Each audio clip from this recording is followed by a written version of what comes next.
दोस्तों, आज का जो टाइटल है वो शायद आप में से बहुत लोगों ने या तो पहली बार देखा होगा, पढ़ा होगा या पहली बार सुन रहे होंगे। तो इसीलिए शुरुआत करते हैं जानने से कि आखिर ला निनिया का मतलब होता क्या है।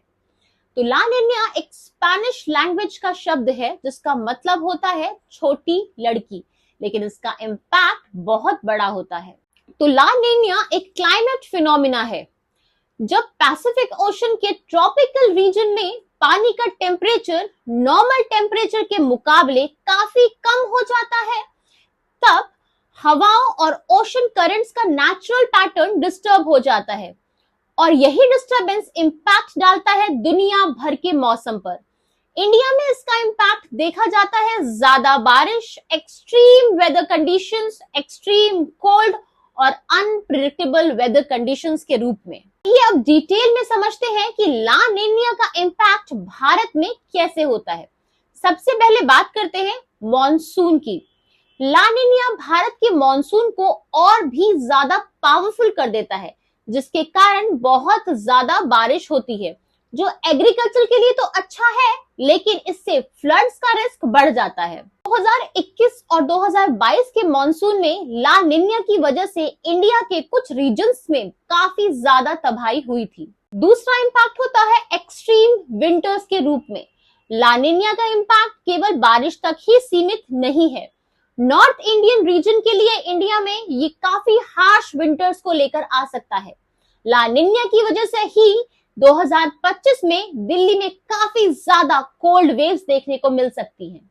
अब बात करते हैं इसके इम्पैक्ट की एग्रीकल्चर पर। यूं तो मॉनसून यानी हेवी रेनफॉल एग्रीकल्चर के लिए अच्छी है, लेकिन हर एग्रीकल्चर में रेनफॉल का ज्यादा होना अच्छा नहीं भी हो सकता। जैसे कि राइस और शुगर केन के लिए तो ये ज्यादा रेनफॉल अच्छी है, लेकिन वीट और पल्सेस को ये ज्यादा रेनफॉल खराब कर सकती है। ला निनिया की वजह से ये जो वेदर कंडीशंस होती हैं, ये हेल्थ रिस्क भी इंक्रीज करती हैं, क्योंकि ज्यादा ह्यूमिडिटी से, ज्यादा पानी भरने की वजह से डेंगू और मलेरिया जैसी बीमारियां जो हैं वो ज्यादा फैलती हैं, जो कि समाज के लिए अच्छा नहीं है। हम बात करेंगे कि आखिर 2025 का ला निनिया क्यों इतनी चर्चा में है, क्या स्पेशल है 2025 के ला निनिया में। एक्सपर्ट्स कहते हैं कि ये एक ट्रिपल डिप ला निनिया का पार्ट हो सकता है। मतलब ये ला निनिया पिछले 3 सालों से चल रहा है और जिसका असर ये होगा कि अभी और ज्यादा प्रोलॉन्ग्ड और इंटेंस हो चुका है, जिसका असर मॉनसून और विंटर्स पर बहुत ज्यादा पड़ेगा और ये मॉनसून और विंटर्स को बहुत ज्यादा अनप्रिडिक्टेबल बना देगा।